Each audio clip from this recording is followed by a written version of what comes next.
Hey everyone, it's rare that we actually get a true thought leader to chat with today, but I'm really honored to have Jay McBain on all things channels, partnerships, ecosystems, and beyond. Jay, how are you? I'm doing great. Thanks so much for having me. Well, thanks for being here and spending some time with us. For those who don't know your incredible body of work and visionary work with Canalys, maybe introduce yourself and what you do. Yeah, absolutely. I've been around channels for 30 years. I've been a channel chief at companies like IBM and Lenovo. I worked and built a company doing channel data analytics and social and mobile and trying to get into the early versions of AI 10 years ago. So it's fun doing that. I've now been an analyst at companies like Forrester and now Canalys for the last 7 years. Well, it's quite a journey. And talk about your early career just a little bit, if you would, because it's really intriguing from IBM to Lenovo to being an entrepreneur, CEO of Canalys. What were some of the lessons in your career journey that you kind of held you in good stead? Yeah, like right out of college, I think it was my dad who told me I should get an internship. And so I went to the office and I had two interviews, opportunities, one with IBM to join the help desk, and the other was at a meat packing plant, uh, a Cargill plant. And so I chose the help desk, which was a good thing. And I got there the day, and I was supposed to do spreadsheets and figure out when people were in the bathroom, and kind of do analytics on call volumes and stuff. But the day I got there, it was like Christmas time. It was in Canada. People had just bought an IBM computer, and NHL Hockey '94 wasn't working, and people were waiting on hold for hours and hours. So I'm like, you know what? I'm just going to start picking up the phone. And from that day forward, I didn't meet my boss for like 2 weeks. And the first thing she did is like, well, I haven't really seen analytics in 2 weeks. What have you been doing? And by the way, I know what you've been doing because I finally got the analytics, and you rank number one among all help desk people in North America for calls taken. So that was my, kind of start to IBM, but quickly got into the channel and have never left. Never left, and not just that, you've carved out, this position as, frankly, the top thought leader in this space, if I do say so myself. Lots of other people have recognized that. Um, how has your perspective on the channel changed over the years as a practitioner, as a channel leader? I mean, what have been the big sea changes out there over the last decade for you personally? Yeah, I mean, the biggest sea change overall, you look back 43 years Mhm, on channels, is channels are, it's short for channels of distribution. mhm, It's where money changes hands. And across all industries, across the world GDP of $105 trillion, 75% of it goes indirectly. So for all those listening, you bought your last car from a dealer, you bought your last TV from a retailer, you bought your last jar of peanut butter from a grocer. Those are all indirect sales. Those are all channels of distribution. mhm. Retail, resell, franchises, brokers, agents, distributors, etc. Every industry calls it something different, but there's always that channel department. If you work for a car company, you work for the dealership management department and you handle all the dealers. How do we incent them? How do we train them? How do we educate them? How do we keep them loyal to us? How do we go and build programs so that they can sell the right things at the right time? There's people, about 10 million people around the world that are responsible for these point of sale, cash registers out there, indirect, that are owned by local entrepreneurs, but that drive most of the world trade. Mm. So what's different now is, for example, a McKinsey is in front of the board of all the Fortune 500 saying that every one of your customers in a considered purchase has 7 partners they trust. Mm. And interestingly enough, 6 or more of those 7 people don't collect money on behalf of a vendor. They're Mm. not a channel of distribution. They maybe are helping in co-marketing or co-selling your product. They might be co-keeping, renewing, and for all the businesses going to subscription consumption models, they keep you a customer for life. They might be a technology integration alliance company. For example, in cars, 79% of people now won't buy a car unless it has Apple CarPlay or Android Auto. So that's a technology alliance that's driving 4/5 of your buying behavior at this point. All the strategic and business alliances. So let's figure out who the 7 people are surrounding every one of our buyers, and either gain some more endorsements in the first 28 moments before they make a decision, or at least reduce some friction before that point of sale, and make it happen. So these channels of distribution are now ecosystems. They're now broader sets of partnerships than they ever were in the first 40 years. Yeah, what an amazing journey it's been. And talk about the buyer along this multi-decade journey. How have we changed? How has he or she changed in this process where we've become more savvy, more sophisticated? What else? Yeah. So I mean, well, the one thing about the buyer, if you happen to be in B2B, if your company, your product is in facing B2B, you're going through a demographic shift right now. Within the next 4 quarters, the majority of your buyers and the majority of the budget out there in your TAM is now held by millennials. And we could spend the whole time talking about psychology and behavior and the journey and everything else. That'd be But fun. But yes, we only have so much time. Yeah. there's some real things that are jumping out, because if you happen to be in SaaS today, software as a service, they've been facing off against a millennial buyer now for 5 years. So we've actually been tracking some of these behaviors. We know about these 28 moments, and consumer kind of clashes into B2B at some point, where they're almost the identical moments that you spend buying a car are now the ones you buy software, buy hardware, buying any kind of B2B type of products. So understanding those behaviors, understanding, like you said, a buyer that wants to be very, very smart. By the time we hit that car dealership, we know the invoice price, we know the back end rebates they're making that month. We've already configured the car 1,000 different times, got our colors, our rims on it. We're smarter than the salesperson will ever be, or the manager who's going to get us the deal, but they still sit us down for 8 hours getting us the deal. Most of us at this point know how the deal's going to fall within $100. So we'd rather just Carvana the car to my driveway and hand me the keys. I'll pay you $100 more just to avoid that experience. The same thing goes in every industry now. I want to avoid the whole pain and suffering at the end, because I know what I want to buy. I know the 7 layers of what's going to solve my problem. I have 7 trusted people around me who are going to take me to solution. And by the way, I'll even pay a little bit higher to avoid the old, sales, piece at the end. And now 75% of these buyers want to avoid human contact, even when making $1 million purchase. Yeah, it's an amazing sea change. And you're a prolific publisher, speaker, analyst. You put out lots of content on these topics, and much of visible to the world. A lot is behind closed doors, I guess. But you must get the question all the time, Jay. What are the key factors for building a successful channel ecosystem? Just give me the top 3 things I need to do, and I'll be off to the races. Is it that simple, or are there some best practices, some tips and tricks you can share, Cliff Notes fashion? Or is it just too complicated? I mean, the first thing is just get obsessed about your customer. Okay. The more you know about your end customer and your prospects, what they read, where they go, and who they follow, the more you learn about the 7 people that surround them, and the people most predictive of who's going to be around them. That's where you set into who your channel is going to be. If they're surrounded by digital agencies, if they're surrounded by system integrators, if they're surrounded by accountants or CPA firms, the people that surround them are the keys to building a program, number 1. Number 2 is obviously wrapping some good people around that to make sure that you can make these relationships and get to those right watering holes, and recruit and make sure that you've got a sufficient number of people that surround your customer that get to a trusted mode with you, where they could endorse you and obviously say nice things about you at the right time. Then it gets into kind of the process and program work. This can't be done from a human level for long. You've got companies like Microsoft with 470,000 partners and 400 new ones joining every day. Wow.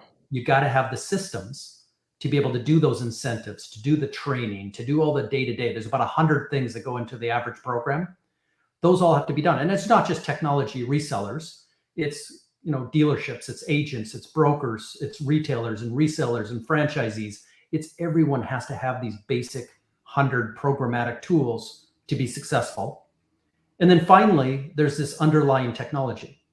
Over my shoulder, there's a tech stack with 233 companies now innovating in terms of delivering tools to automate, now inject generative AI and inject all this stuff into those workflows, those processes, that business logic to make all this work at scale, to make it repeatable, to make it reliable in terms of working with partnerships. Well said. Well, it wouldn't be a tech talk if we didn't dive into Gen AI. Everywhere, all at once is the topic of the day.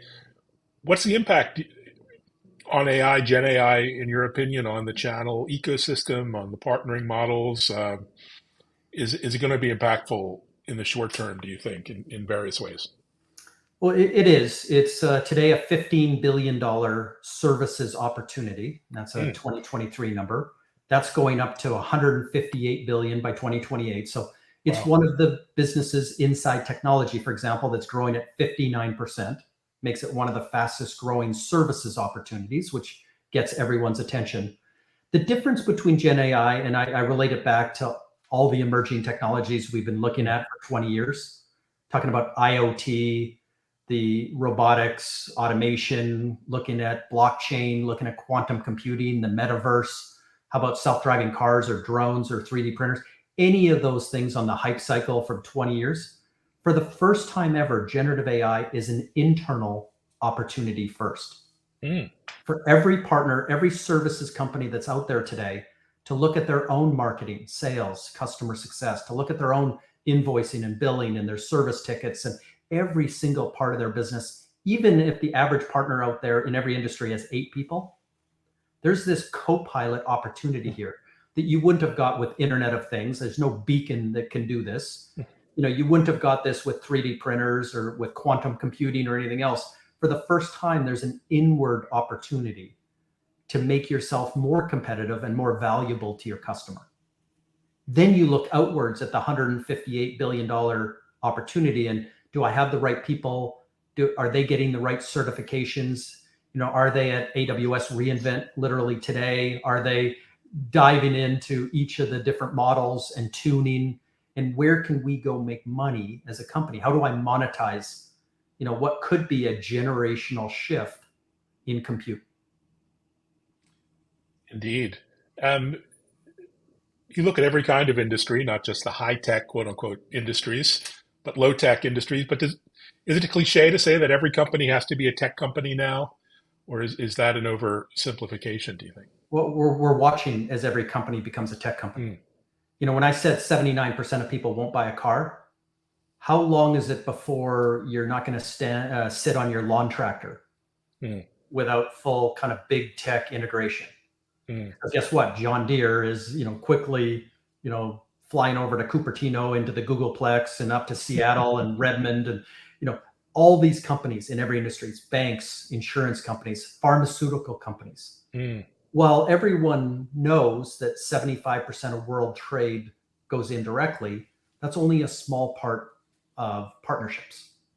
It's how we're going to look in the future. My product is getting more technical. It's either getting on the internet if it's a physical product, or it's getting augmented by software if it's a traditional product, or our go-to-market, our routes to market, how we deliver our product is changing. Subscription consumption models are just inherently digital in nature, and there's subscriptions to Netflix are not done through your cable guy in the white van.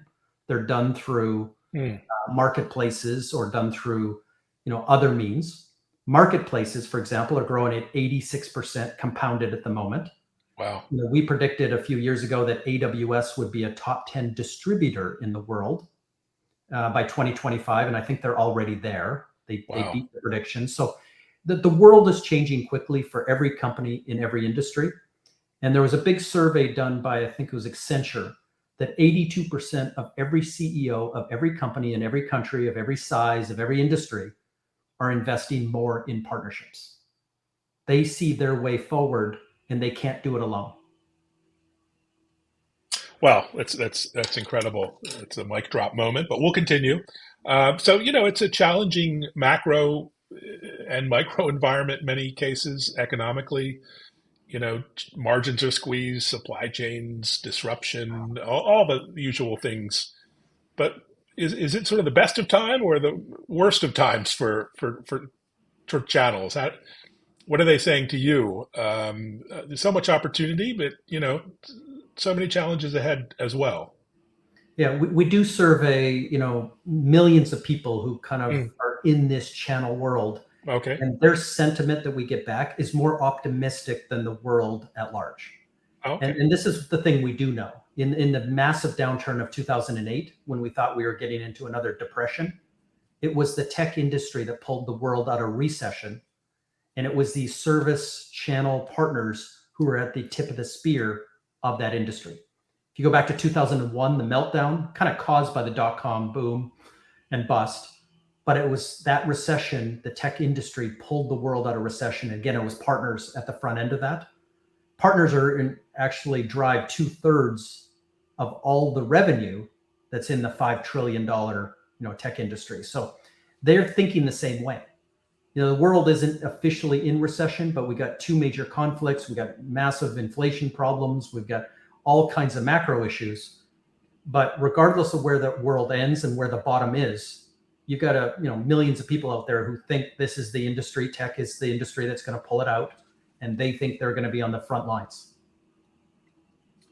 Well, fantastic. Nice to talk optimism for a change. In addition to many things, you're a fantastic marketeer. I think you wrote something about marketing like dandelions once. That was really interesting to me. What's your advice to the channels to stand out, to differentiate, to market themselves in this, digital social kind of world? Yeah, I mean, it's one thing, it's also over my shoulder at the bottom, Mhm. which I get obsessed over. What I said earlier is, if you think about your customer and you start measuring what they read, what they listen to, podcasts like this, where they go, who they follow, it seems like kind of simplistic questions, and the answers would surprise you at how few there are. So if you go back to The Tipping Point by Malcolm Gladwell, there's a chapter 2 about the Mhm. law of a few. And so I took the entire tech industry, for example, and looked at it globally, and businesses and governments spend, $4.7 trillion this year.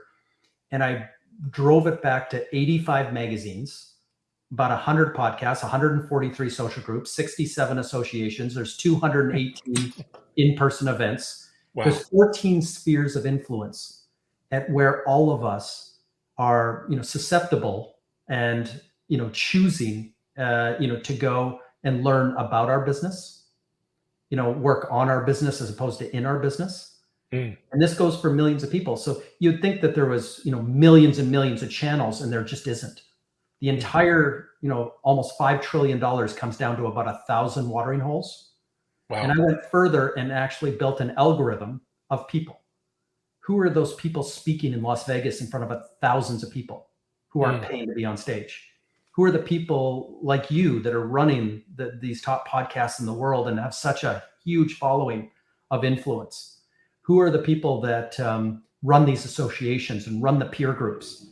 Who are the vendors and distributors who are doing a good job of community management, but who are Mm. analysts like me at Gartner and Right. Forrester and IDC and other analyst firms that are doing a good job of driving the industry forward?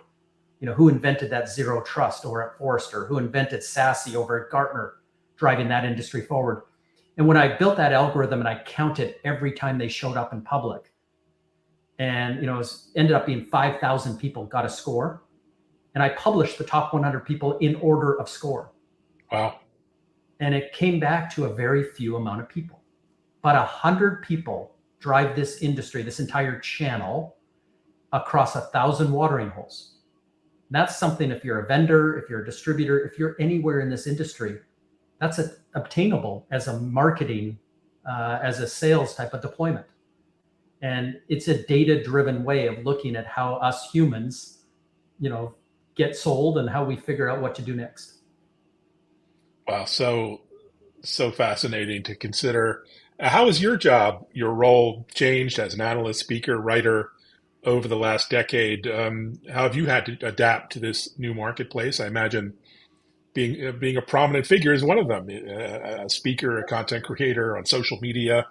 You're very prolific. But what else has changed for you personally? Yeah, I mean, the first part is that being visible again. Mm, Understanding there's not, the world's population doesn't subscribe to one place. mm, All of us like to learn differently. Some of us like to learn in person. Some of us love podcasts. Some of us love to go to events. I mean, understanding you've got to be pretty ubiquitous. And as you start to watch these major sea changes happen, you have to kind of figure out the system behind it, or the numbers kind of driving it behind it, and be relatively good at playing out the next 3 to 5 years. Not just with wild predictions like who's going to win the Super Bowl, but here's 17 things that we're tracking, and it seems to be going towards this direction, and you need to be there.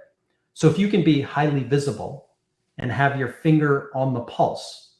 One of the things I did is when I started seeing this rise of non-transacting partners, the other 6 out of the 7 that are trusted, I declared this decade of the ecosystem.